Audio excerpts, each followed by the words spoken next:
I am here to discuss my experiences with a band known as Vantablack. They are a progressive death metal band based in my hometown of Battered Grove, a small but lively town in New England. The band consists of 5 members, a drummer, 2 guitarists, a bassist, and a vocalist.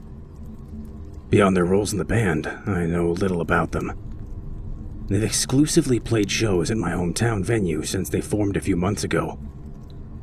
Nowhere else, but I've never seen them in town before. I still don't. I don't even know their names.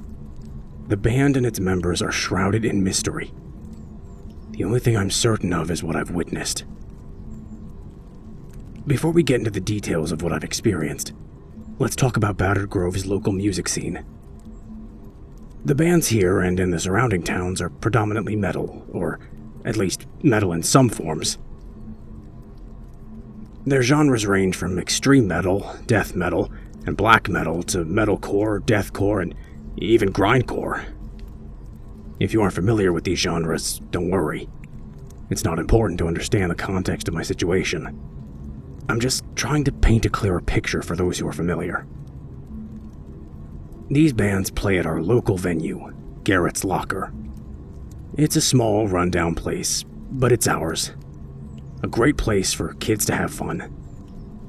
I go there every chance I get. Watching bands, in addition to moshing, is a great stress reliever. But it's more than that. Being at a metal show is a thrilling experience. The environment is positive. The people are friendly, for the most part. Occasionally there's a moron who likes to crowd kill every chance they get. And the music is phenomenal. It's a heavenly assault on the ears and an alleviating comfort to the soul. There's nothing else like it. In more recent years, financial issues have led the venue owners to allow in touring bands. And these bands have a bigger draw than locals, and more people equals more money. There's nothing wrong with keeping your head above water, especially when it means saving the place, but I miss when the venue was ours, and only ours. It was like a secret club, almost. A place for local musicians only. Our escape from the day-to-day troubles of the world. I mean, it still is all of that, but the touring bands bring fans with them that just don't give a shit. Seeing girls that care more about who's cuter, rather than the actual quality of the material. I'm not judging, I just miss the old crowd. One day, I noticed an invite on Facebook to an event page for Garrett's Locker. It was a show, but not just any show. It was an all-local Metal Fest jamboree, as it said on the page. All locals, huh? I was intrigued. I hadn't been to a show at Garrett's with all local bands in years. This was great, I thought. I looked at the lineup to see who was playing. I recognized every band on the bill, save for one. Vantablack. They must have been new, I thought. But new local bands almost always were openers. Vantablack was headlining the event. I found this very odd, but I assumed they paid the promoter for the spot or something. Things like that happened occasionally. Rarely, but they happened. I figured this must have been one of those times. Fast forward to the day of the show. My friend Billy and I showed up early, as we usually did. We always loved to hang out in front of the venue for a while before the show started.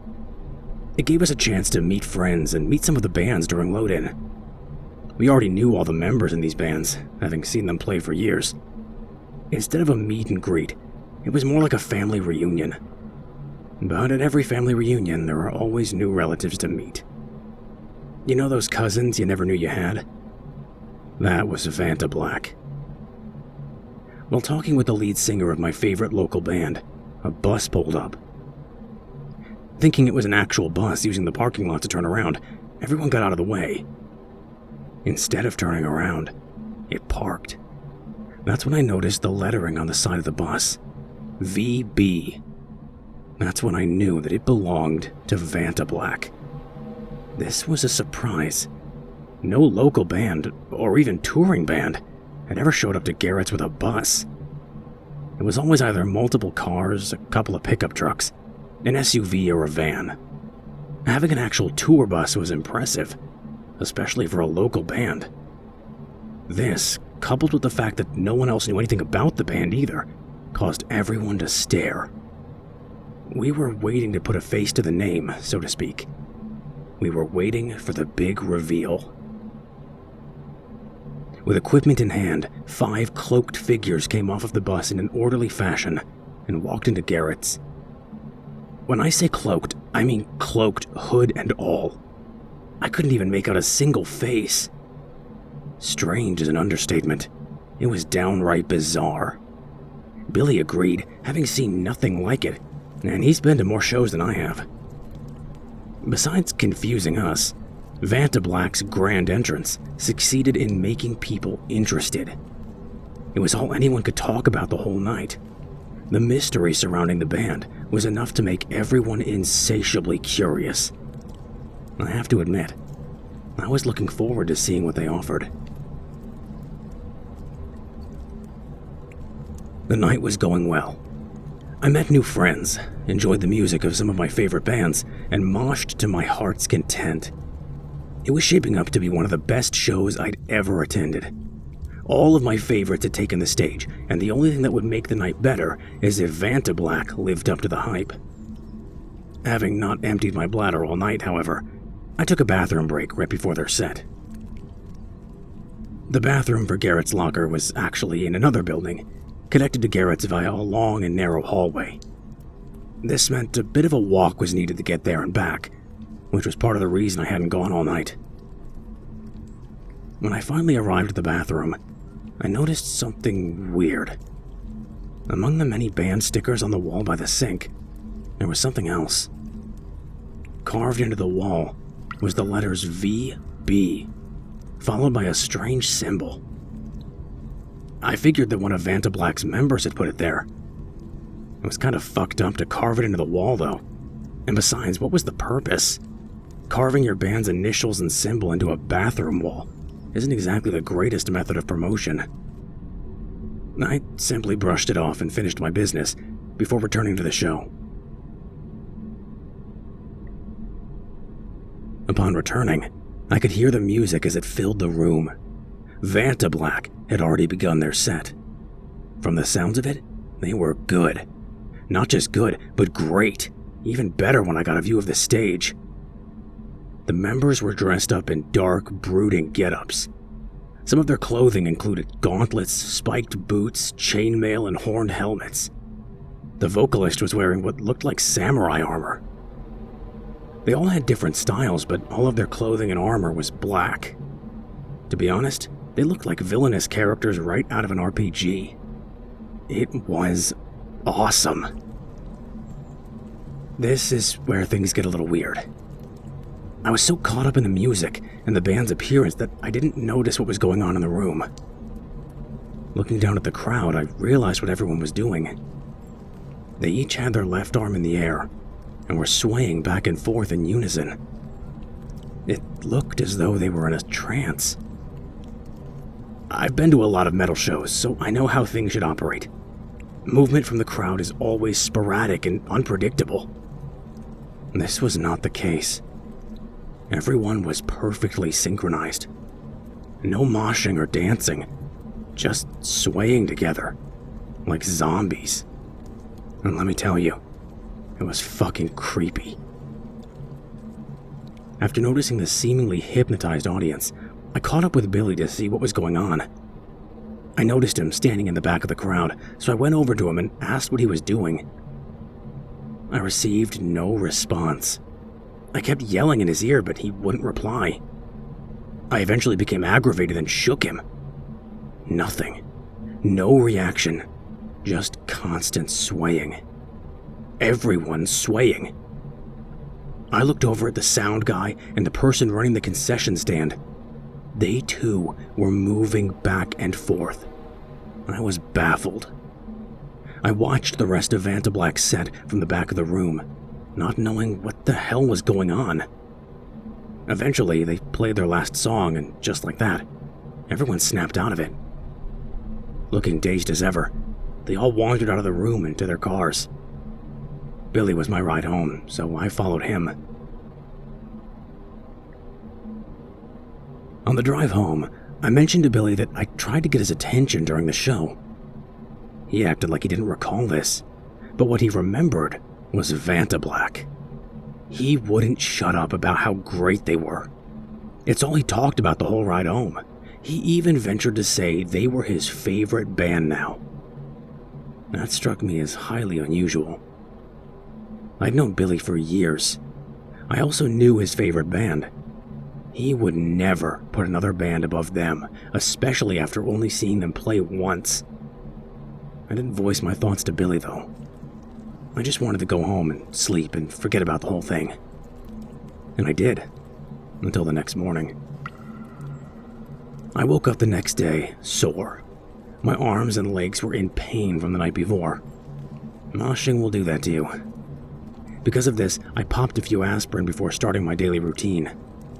Everything was back to normal until I checked my phone. I had a few Facebook notifications, nothing out of the ordinary at first. A like here, a comment there. One notification, though, was an invite from Billy to like the page Vantablack. I then remembered the peculiar show they put on and how they hypnotized my friends. I decided to do a little research. I visited the Facebook page and checked out their music. They had one release, The Nihilist. It was free to download and contained 5 songs, all of which I recognized from the previous night. One that really stood out to me was Knowledge of the Damned. This was the song they were playing when I entered the room. All songs were professionally recorded and sounded as high quality as any touring band's music would sound. I was impressed, but that wasn't what I came to the page for. I scoured the page for any answers to what happened the night before. I found little. The page had just been created. There were no posts or pictures. Still, they had roughly 200 likes. This was also about the number of people who had attended the show. No new band could gather likes that quickly. It was unheard of. Something still wasn't adding up. As I sat there completely baffled, I noticed Vantablack make their first post. It was for a show the following day. It read, Vantablack Secret Show, True Followers Only. The title was odd. I clicked on it to find out more. These were the details provided. Welcome to your new belief system. This is an opportunity to show Vantablack you are a true follower. Rules are simple. Find a Stygian tome.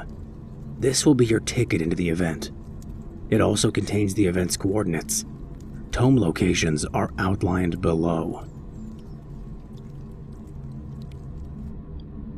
Several locations were listed, including the Grovewood Cemetery right near my house. I didn't understand the secrecy or the meaning of the event, but I was compelled to find out more. Something wasn't right, and I wanted to know exactly what it was. I thought that perhaps the secret show would shed light on the situation. As such, I decided to find a Stygian tome.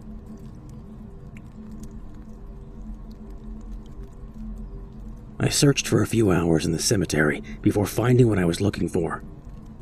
Leaning up against one of the gravestones was a small, brown, leather-bound book. I picked it up and inspected it. It lacked any noticeable features aside from the black silhouette of a ram's head embossed on the front. Inside, there was a single page with the show's coordinates, followed by several blank ones. Despite the lack of characteristics, the book was very nice. Vantablack was going all out for this show. It made me want to attend the event even more, if only out of pure curiosity. The next day, I punched the coordinates into a GPS app on my phone. The place was in town, but seemed to be in the middle of the woods. This made me hesitant, but morbid curiosity outweighed my concern. I would have to walk there, but it wasn't that big of a deal. A hike wouldn't be the worst thing for me. Giving myself enough time to get there before the event started, I set off into the woods behind my house. took nearly 2 hours to reach the spot. There were no trails, so I fought with branches and briars most of the time. It was hell, but I made it there in time. Upon arriving, I noticed something right off the bat. I saw no instruments or equipment. Kind of hard to play a show without those, right? What I didn't know at the time was there would not be a show, at least not of the musical variety. The members were standing near a large tree, wearing those cloaks they adorned when first entering garrets. Others were showing up. I watched as they walked over to the members, handed in tomes identical to mine, and then stood in a circular formation. I followed. The circular formation was purposeful. On the ground in front of us was a large design, spray-painted in red on the ground. It was the symbol I had seen carved into the bathroom wall contained in a circle. Before I could contemplate its meaning, I noticed Billy walk up and turn in his tome. I was about to wave and say hi to Billy, but I quickly discarded the thought and chose not to. He looked different. Different but familiar. It was the same look he had when swaying during Vantablack's set. I then looked around and realized that everyone looked like that. They were all in a trance, just like they had been during the show. I was the only one out of place. In an attempt to follow the pack, I decided to sport a similar expression on my face. I had to blend in with the true followers. I couldn't risk getting kicked out, especially after I'd traveled so far. Shortly after I did this, the vocalist stepped forward and removed his hood. The event was about to begin. Vantablack's vocalist spoke with authority and conviction, reciting the following at the start of the event. Welcome, believers. We appreciate the journey you've made to get here today. We appreciate the sacrifices you've made in your lives, past, present, and future. We are here now to share the burden. We are here today to unite as one people. Are you with me? In unison, everyone replied with a loud yes. I failed to do so, but was sure no one noticed. For roughly an hour, the vocalist continued to speak and asked for more synchronized responses. I don't remember much of what he said, as I was more focused on fitting in and fearing what might happen if my true intentions were discovered. I do, however, remember what happened towards the end of the event. It's difficult not to.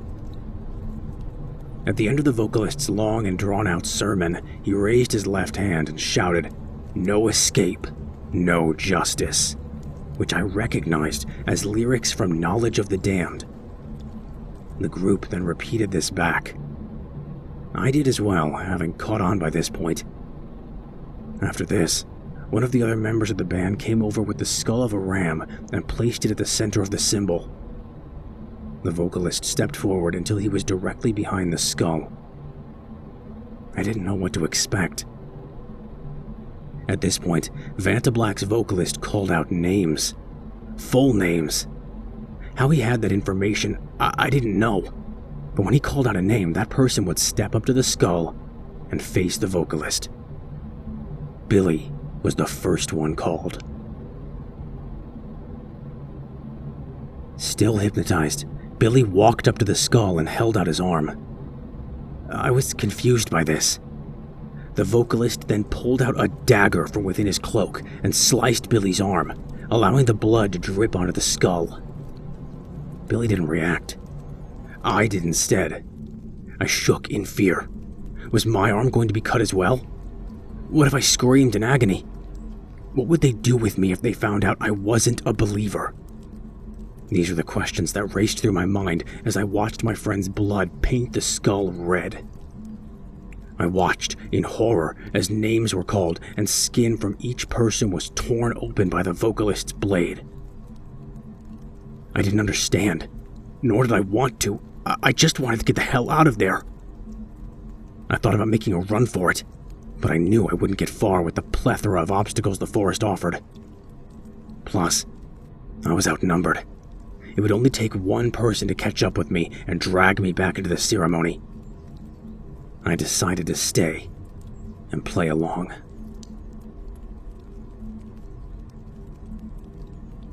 My name was the last to be called. I hesitantly stepped forward and faced the vocalist. He stared at me for an awkward length of time before speaking. "Are you a true follower?" "Yes," I said. He continued to observe me and then spoke again. "No escape," he shouted. "No justice," I retorted, almost instinctively. The vocalist then sliced my arm open, and my blood dripped onto the skull like the others before me. I felt the color drain from my face, but I didn't react. The pain was great, but my will to live was greater. The vocalist smiled and allowed me to walk back to the herd. I must have played my part well. After slicing my arm open, the vocalist concluded the event by thanking everyone for their participation. I began walking home, but started running when I got far enough away from everyone. I was officially spooked. However, I was more ecstatic that I was able to make it through the event. Who knows what might have happened had I cracked under the pressure. After getting home and bandaging my arm, I sat down and took a deep breath, thankful to be alive.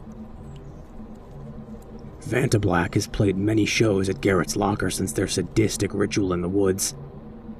I haven't gone to any of them. I wasn't affected like everyone else was, and I think it's because of what happens at the beginning of their sets, whether it be a spell, incantation, or ritual. I missed the start of their set that night due to my impromptu bathroom break, and that is what most likely saved me. Despite not going to their shows, I pay close attention to their Facebook page. After every show, they gain more followers. After each surge of likes, they put on another secret show. I don't know what to do. I'm scared of what's happening to my friends, and I'm scared of what Vantablack will do next. I thought of calling the cops, but I'm too paranoid. If the members found out that I was trying to put a stop to their antics, I could become a sacrifice in one of their rituals. I have nightmares about that day in the woods. It plays out like it did in real life, only instead of slicing everyone's arms, he stabs them in the heart, killing them instantly. I want to run but cannot move. After watching everyone else die, the vocalist walks over to me. Just as he's about to deal the final blow, I wake up. Every single night this happens. Why? Why? The thing that scares me the most is that I keep finding myself listening to their music. It's the only thing that seems to comfort me. And when I do, I feel the need to join them. I feel the need to be a part of their nefarious cult, and I don't know why. I'm at the end of my rope here, and I can feel myself slipping. Their lyrics keep ringing in my head, and I think they hold true. There is no escape, and there is no justice. I don't think they can be stopped, and I don't think I can keep myself from them any longer. I want the nightmares to end. I think it's time to become a true follower.